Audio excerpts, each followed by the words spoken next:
সূর্যের আলো লাগলেই ফর্সা শরীর কালো হয়ে যায় এক তরুণের। ভুলবশত রোদে পা রাখলেই শুরু হয় তীব্র জ্বালাপোড়া, যেন আগুনের ঝলসে যাচ্ছে ত্বক। রাতের অন্ধকার পরম স্বস্তির হলেও ভোরের সূর্য তার জন্য জীবন্ত।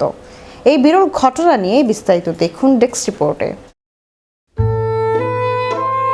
সূর্যের আলো লাগলেই ফর্সা শরীর কালো হয়ে যায় এক তরুণের। ভুলবশত রোদে পা রাখলেই শুরু হয় তীব্র জ্বালাপোড়া, যেন আগুনে ঝলসে যাচ্ছে ত্বক। রাতের অন্ধকার পরম স্বস্তির হলেও ভোরের সূর্য তার কাছে যেন জীবন্ত। শুনতে কোনো সায়েন্স ফিকশন বা বৈজ্ঞানিক কল্পকাহিনীর মতো মনে হলেও এটি কুষ্টিয়ার দৌলতপুর উপজেলার ফিলিপনগর ইউনিয়নের ইসলামপুর গ্রামের তরুণ সিয়াম রহমানের বাস্তব জীবনের নির্মম সত্য। আর 10টা সাধারণ তরুণের মতোই তার চোখেও ছিল এক উজ্জ্বল ভবিষ্যতের স্বপ্ন। কিন্তু নবম শ্রেণীতে পড়ার সময় এক অজানা ঝড় থমকে দেয় তার সবকিছু। সহপাঠীরা যখন খোলা মাঠে খেলাধুলায় মেতে উঠত, সিয়ামকে তখন বন্দী হতে হয় এক নিভৃত অন্ধকার ঘরে। শুধু প্রখর রোদেই নয়, ঘরের সামান্য একটি এলইডি বাতির আলো তার ত্বকে তৈরি করে বিষাক্ত আগুনের মতো তীব্র যন্ত্রণা।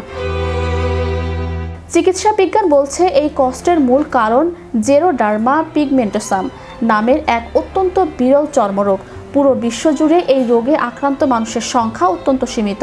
সিয়ামের শরীরে সূর্যের অতিবেগুনি রশ্মি লাগলে তা ত্বকের কোষ ও টিস্যু নষ্ট হয়ে দেয়।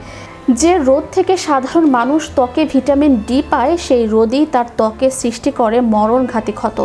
ঢাকার বিভিন্ন শীর্ষস্থানীয় হাসপাতালে চিকিৎসা করানোর পরও চিকিৎসকরা জানিয়েছেন, দেশে এই বিরল ব্যাধির পূর্ণাঙ্গ চিকিৎসা কোনোভাবেই সম্ভব নয়। তবে শারীরিক যন্ত্রণা ও অন্ধকারের বন্দিদশা কোনো কিছুই দমাতে পারেনি সিয়ামের অদম্য ইচ্ছাশক্তিকে।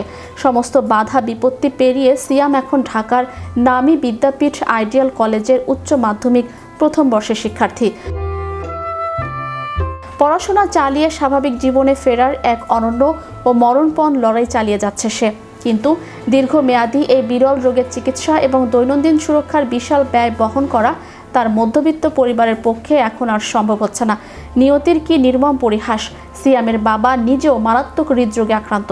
একদিকে সন্তানের দুরারোগ্য ব্যাধি, অন্যদিকে পরিবারের একমাত্র উপার্জনক্ষম ব্যক্তির অসুস্থতা, সব মিলিয়ে পরিবারটি এখন চরম দিশেহারা হয়ে পড়েছে। যে বয়সে সিয়ামের মুক্ত আকাশে ডানা মেলে ওড়ার কথা, সে বয়সে সে লড়ছে বেঁচে থাকার এক অসম যুদ্ধে। সঠিক চিকিৎসা, পর্যাপ্ত সুরক্ষা সামগ্রী এবং আর্থিক সাহায্যের অভাবে কি তবে ঝরে যাবে একটি মেধা? থমকে যাবে সিয়ামের এই রঙিন স্বপ্ন? এই মেধাবী তরুণের জীবন সংগ্রামে আজ প্রয়োজন আমাদের সবার একটু সহানুভূতি ও সহযোগিতার হাত। Channel Europe news desk.